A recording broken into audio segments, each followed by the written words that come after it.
Hello বন্ধুরা, আমরা আজকে বেরিয়ে পড়লাম বিকালবেলা 15ই আগস্টে শ্যামা সুন্দরী মায়ের দর্শন করতে। শ্যাম সুন্দরী মায়ের দর্শন করতে, জীবন্ত কালী রূপে যার নাম সবাই আমরা জানি, সেই মন্দিরের দর্শন করতে আমরা গেলাম। আমার মেজদির ছেলে, আমার ছেলে আর আমি বেরিয়ে পড়লাম এবং ট্রেনে করে যাচ্ছি শিয়ালদায় নেবে, ওখান থেকে যাব সুফিয়া স্ট্রিট। ঠিক আছে, চলো আমরা ট্রেন থেকে নেবে। এখান থেকে আবার আমরা এখানে বাসের জন্য অপেক্ষা করছিলাম, তারপরে একটা ট্যাক্সি পেলাম, সেখান থেকে ট্যাক্সি করে আমরা গেলাম সুফিয়া স্ট্রিট শ্যামা কালী মায়ের মন্দিরে।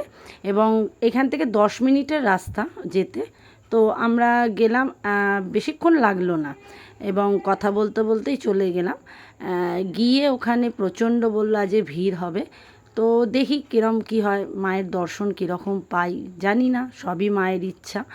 তো চলো বন্ধুরা, তোমাদের দেখাচ্ছি মায়ের মন্দির। এই যে এসে গেছি, এই পাশেই হোমিওপ্যাথি ওষুধের একটা হসপিটাল, তার পাশ থেকে রাস্তা। এই যে আমরা দেখতে পেয়েছি মায়ের মন্দির। এত ভিড় হয়েছে, আমি ক্যামেরাটাও ঠিক মতো করতে পারছিলাম না, ধাক্কা।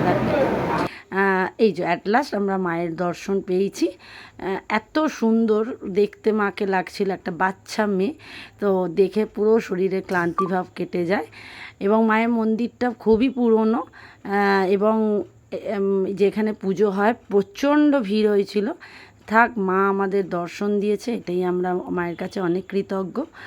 আবার মায়ের কাছে আসবো নিশ্চয়ই, তখন মাকে ভালোভাবে আরও দর্শন করে যাব।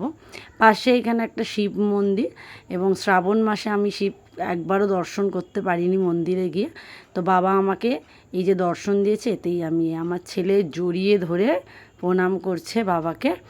বাবা সবাইকে ভালো রেখো, যারা ভিডিও দেখছে আমার বন্ধুরা, সবার মঙ্গল করো। ঠিক আছে বন্ধুরা, আবার দেখা হবে অন্য একটা কোনো ভিডিওতে। টাটা, তোমরা সবাই এসো।